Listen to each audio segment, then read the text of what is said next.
Au moment où je m'exprime, des attaques terroristes d'une ampleur sans précédent sont en cours dans l'agglomération parisienne. Jamais dans sa longue histoire, en dehors de périodes de guerre, la France n'avait connu sur son sol de telles scènes. Bonjour et bienvenue sur Radio Quartier Libre, ici Baptiste et je serai accompagné de Romy pour cette émission. Bonjour Romy. Salut Baptiste, de quoi va-t-on parler aujourd'hui ? Aujourd'hui, nous allons discuter de l'exercice de confinement qui a eu lieu dans l'ensemble scolaire d'Isaac de l'Étoile à Poitiers le 13 octobre 2016. Pour en parler avec nous, deux invités, Monsieur Mézery et Madame Fredo. Suite aux menaces d'attentats, l'Éducation nationale a décidé que des exercices de confinement devraient être organisés dans tous les établissements scolaires. Nous avons donc vécu cet exercice et nous revenons dessus aujourd'hui. Et pour parler de ce sujet, avec nous, deux invités, Monsieur Mézery et Madame Fredo. Alors, tout d'abord, je vais vous demander de vous présenter. Est-ce que quelqu'un veut commencer ? Honneur aux dames. Donc Monique Fredo, je suis responsable du pôle 3e seconde et du pôle première terminale au sein de l'ensemble Isaac de l'Étoile. Donc l'accueil des élèves, l'animation pédagogique, un certain nombre de points sous la responsabilité de Monsieur Mézery. Donc Philippe Mézery, en effet, chef d'établissement de l'ensemble scolaire Isaac de l'Étoile, et je fais tout ce que les responsables de pôle ne font pas. On écoute maintenant les raisons qui ont motivé la mise en place de cet exercice de confinement. Les exercices de confinement ont été créés dans le cadre de l'état d'urgence suite aux attentats du 13 novembre 2015. Oui, il s'agissait d'un exercice confinement au cas où s'il y avait une intrusion terroriste. Oui, c'est par rapport à tout ce qui s'est passé à Paris, les attentats de Charlie Hebdo, puis le Paris du 13 novembre 2015 par rapport au Bataclan. Puis j'imagine qu'aussi il y a eu Nice après, donc oui, c'est par rapport à tous les attentats qu'il y a eu dernièrement en France.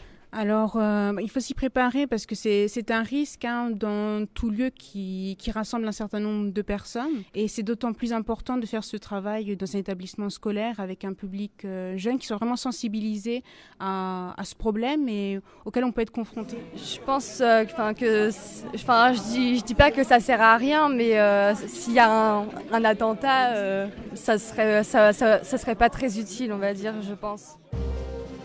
Donc voilà, alors Monsieur Mézery, comme tous les chefs d'établissement scolaire de France, vous avez réalisé un exercice de confinement, donc je pense que c'est vous qui l'avez organisé. Tout à fait. Est-ce que vous avez reçu des consignes de l'État, de l'inspection académique pour des consignes obligatoires ? Alors, les seules consignes obligatoires, c'est de faire des exercices de confinement. Après, il appartient à chaque établissement de l'organiser comme c'est nécessaire par rapport à la topographie de son établissement, à sa taille et aux besoins qui lui apparaissent nécessaires d'être mis en place dans des cas comme celui-ci. D'accord, donc il n'y a pas du tout de consignes imposées. Non, c'est-à-dire qu'il faut juste rappeler les trois objectifs d'un exercice de confinement. Le premier, le plus important et celui qu'on voit certainement le moins, c'est simplement de faire acquérir aux élèves et aux adultes des réflexes qui seront éventuellement, je l'espère jamais, mais éventuellement utiles, même dans d'autres circonstances que dans l'établissement. Donc c'est plus faire prendre conscience de ça. Après, c'est voir comment est-ce que l'on peut mettre en effet un maximum de personnes en sécurité dans un minimum de temps. Et puis de voir aussi tout ce qui peut mal se passer lors d'un exercice de confinement pour améliorer les choses étape par étape. On redonne quelques instants la parole aux élèves et enseignants du lycée pour écouter les consignes qui leur avaient été données. On avait reçu des consignes avant, mais les consignes avaient été changées juste avant l'exercice, ce qui était un petit peu étrange. Nous n'avons eu aucune consigne spécifique, à part un papier en fait dans notre casier pour nous prévenir, en tout cas que ça allait se passer. Alors on avait d'abord eu une première série de consignes, puis un démenti, ensuite une deuxième série de consignes qui ont été celles qu'on a appliquées lors de l'exercice de confinement. Les démarches étaient de poser des tables, de coucher les tables sur le sol et que nous couchions au sol et de ne plus faire de bruit, d'éteindre nos téléphones et de ne plus parler. Donc vous venez d'entendre des élèves et des enseignants. Donc ils ont expliqué comment ils ont été informés et quelles étaient les consignes. Est-ce que c'est vous qui avez imaginé le déroulement de l'exercice, les consignes à donner ? Ah ouais, tout à fait. C'est moi qui ai défini le cadre de l'exercice et la manière dont il devait se faire. Sachant que quand j'entends qu'il y a eu des différentes consignes, c'est surtout que c'était le deuxième exercice de confinement que l'on faisait, il y en aura un troisième, et qu'à chaque fois on est dans des configurations différentes. Premier exercice de confinement où tout le monde devait sortir, en effet, se mettre dans des lieux appropriés. Le deuxième, celui dont on parle là, le confinement se faisait dans les salles de classe. Et le troisième, qui aura lieu un de ces jours, l'exercice de confinement se fera à l'intérieur des couloirs. Puisqu'en fait, il y a différents types de confinement suivant les différents types de menaces qui sont à travailler. D'accord. Et Madame Frodot, vous qui êtes directrice de pôle, pour votre pôle à vous, c'est pas vous du tout qui avez créé les consignes pour chaque type d'exercice ? Alors, en effet, comme vient de le dire M. Misery, nous sommes un ensemble scolaire. Par conséquent, il était important que chacun de nous fonctionne dans les mêmes conditions et avec les mêmes règles et les mêmes consignes. Donc, nous avons tous donné les mêmes consignes. Mais ensuite, ça pouvait s'exercer de façon différente selon le lieu où l'on est. Mais nous avions tous les mêmes consignes, ce qui était très important dans l'exercice. Écoutons à nouveau quelques témoignages sur le déroulement de cet exercice. On a entendu l'alarme, on a déplacé les tables avec les chaises et on s'est assis et on a attendu. Enfin, on a construit une barrière en fait et on a fermé la porte à clé. J'étais avec mes élèves de 5e L au judo dans la salle dojo. Et donc ils m'ont proposé différentes solutions et donc on a tous ensemble pris une décision qui était de se positionner en dessous les fenêtres parce que là-bas au dojo il y a des fenêtres. Donc là où on était le moins visible, aussi bien de l'extérieur que de l'intérieur si le terroriste entrait par la porte. Oh, ils étaient très excités du coup, mais ils ont joué le jeu. Alors moi j'avais un statut un peu spécial parce qu'en fait je me suis pas confinée. Moi j'ai été une des personnes qui vérifiait si toutes les portes étaient bien fermées et donc vérifier si le silence était fait, si les lumières étaient bien éteintes. Alors les élèves ont été prévenus à l'avance de l'exercice de confinement, donc ils s'y étaient préparés, il y a une préparation mentale, on va dire. C'était plutôt calme, même si plusieurs élèves profitaient de ce moment pour utiliser leur téléphone ou rigoler.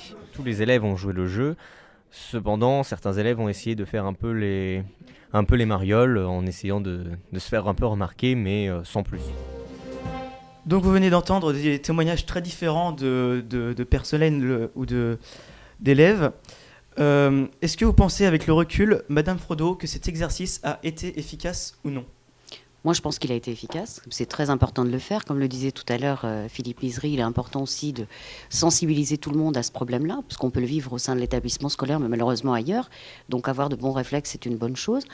Je pense que ça a été très efficace aussi, parce que ça a mis en évidence certains petits dysfonctionnements, mettre en évidence auprès de certaines classes que quand ils rigolent, on les entend dans le couloir. Donc si on les entend, c'est qu'il y a quelqu'un. Mais c'était un exercice efficace, oui. Alors, petite question organisation. Si quelqu'un est dans les toilettes au moment d'une attaque terroriste, que doit-il faire et comment ? Alors, normalement, il doit rejoindre un lieu de confinement, mais il est peut-être plus en sécurité en restant dans les toilettes au sol que de sortir dans un couloir s'il ne sait pas où aller après. D'accord. Et s'il y a des gens en extérieur, ils doivent se mettre où, se réfugier où ? Dans les consignes qui ont été données, les gens qui étaient à l'extérieur devaient rejoindre la salle la plus proche et se confiner dans cette salle. Mais les consignes disent on doit fermer la salle à clé. Donc s'ils essayent d'entrer, ça sera fermé, non ? C'est pas marqué dans les consignes, mais il n'est pas complètement dénué d'être intelligent lors de ce moment-là. Puis de toute façon, dès l'instant où il entend l'alarme, cette personne-là va se déplacer. Donc comme les autres aussi prennent le temps de se déplacer. Donc la porte n'est pas obligatoirement fermée à ce moment-là. Elle est fermée quand effectivement on a fait rentrer le maximum de personnes à l'intérieur. D'accord. Donc, Romy ? Entendu. Monsieur Misery, est-ce vous qui avez déclenché l'alarme ? Est-ce normal que l'alarme incendie et l'alarme pour un attentat terroriste soient la même ? Alors oui, c'est moi qui ai déclenché l'alarme. Et non, il n'est pas normal que ce soit la même, si ce n'est qu'à ce jour, nous n'avons pas de sirène qui soit différente de l'alarme incendie, puisque pour sonoriser un établissement qui fait 14 hectares, ça ne se fait pas avec uniquement quelques petits klaxons, etc. Donc on a validé là, le devis, et donc lors du prochain exercice, ça ne sera pas l'alarme incendie qui sera déclenchée, mais ça sera l'alarme intrusion qui fonctionnera. Et ça avait été mis dans les consignes en disant voilà, exceptionnellement, on utiliserait l'alarme incendie pour cet exercice-là et puis pour les prochains. Et on a pris des mesures depuis maintenant le mois de janvier dernier, donc ça fait 1 an. Il faut savoir que l'établissement, quand il est en configuration normale, il y a 11 entrées. Aujourd'hui, il y en a 4.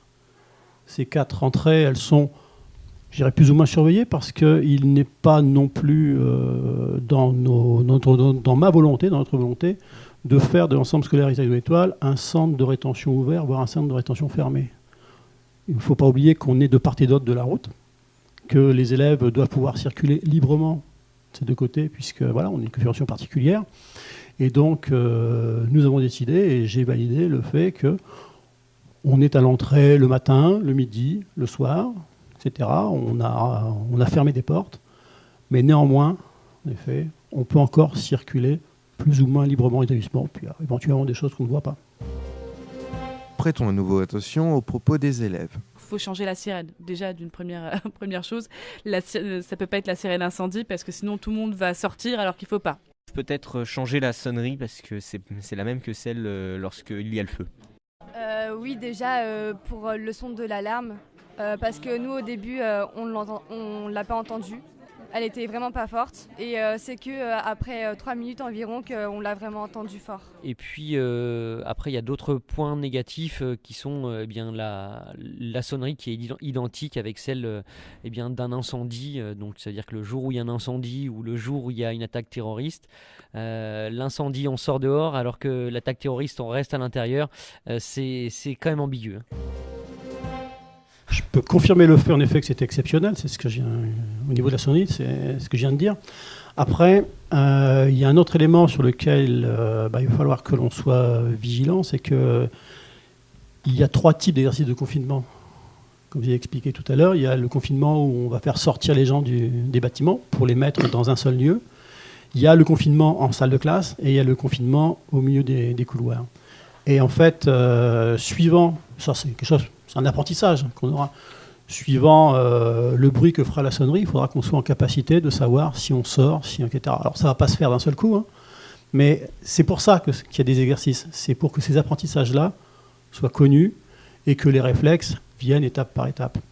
Donc on est tout autant dans des exercices pédagogiques que dans des exercices de sécurité. Peut-être dans le futur, il y aura une alarme pour chaque type d'exercice ? Ouais, c'est-à-dire qu'on verra si on fait 3 coups forts, 2 coups longs, etc. pour définir ce qu'il y a. Et le prochain exercice qu'il y aura, celui qu'on a eu précédemment a déjà, pour certains, paru un petit peu long. Il a duré 20 minutes. Non, le prochain durera 2 heures. Ça veut dire que là aussi, on verra d'autres choses, on apprendra d'autres choses.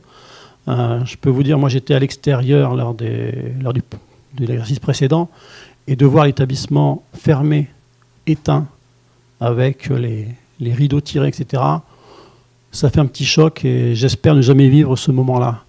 Mais le prochain exercice, ça sera dans les couloirs et pendant une bonne heure et demie, parce qu'il faut le vivre, il faut voir un petit peu ce qu'il y a à faire. Et là aussi, ça amènera son lot de surprises et de mécontentement, mais c'est nécessaire. Et l'alarme se déclenche comment ? L'alarme se déclenchera à partir d'un bouton qui sera à différents endroits. D'accord, donc il y aura différents moyens de la déclencher. Ouais. D'accord. Je vais revenir à Madame Frodo, parce que j'ai oublié de vous poser une question tout à l'heure. Je peux encore y répondre peut-être. Quel a été votre rôle pendant l'exercice ? Alors, mon rôle a été de vérifier que, effectivement, toutes les classes étaient bien confinées dans leur classe, de me déplacer dans les couloirs, de vérifier qu'il n'y avait plus d'élèves qui restaient avec toute l'équipe qui est présente sur les 2 pôles. Et moi, je pense en plus que les élèves font preuve de beaucoup d'imagination, parce que j'entendais tout à l'heure dans les micro-trottoirs que vous avez fait, des professeurs qui disaient que les jeunes avaient utilisé leur téléphone portable. Bon, peut-être ce n'est pas l'idéal, parce qu'on est toujours détectable avec un téléphone, mais bon, pourquoi pas. Mais je pense que les élèves peuvent avoir plein d'idées pour rester en silence pendant 1 heure ou 1 heure et demie, et je leur fais tout à fait confiance. D'accord, et pourquoi pas, dans le futur, donner la parole aux élèves pour améliorer cet exercice ou non? Pourquoi pas? Ce qu'il faut savoir, c'est que lors de notre prochain conseil d'établissement, qui a lieu dans une quinzaine de jours, j'ai mis à l'ordre du jour le plan Vigipirate et ses conséquences sur notre ensemble scolaire. Donc il va y avoir des prises de parole, on va justement discuter là-dessus pour voir un petit peu comment c'est vécu, rappeler un certain nombre de choses. Et donc là, la parole sera donnée aux élèves, comme aux parents, comme aux enseignants, etc. Donc c'est prévu. Après, je ne dis pas que j'ai toujours raison, mais il est quand même grandement de ma responsabilité de mettre en place ce genre d'exercice, et ça ne peut pas se faire, je dirais, par vox populi ou par etc. Donc il y a un certain nombre. Après, je sais me canaliser de temps en temps, parce que j'avais éventuellement comme solution pour que les élèves ne fassent pas de bruit de leur mettre du scotch sur la bouche, mais j'ai assez vite renoncé à cela. Ça aurait pu être drôle. Merci beaucoup d'avoir répondu à toutes nos questions. C'est avec plaisir. Merci à vous. Et peut-être à une prochaine pour une autre émission. Tout à fait. Avec plaisir.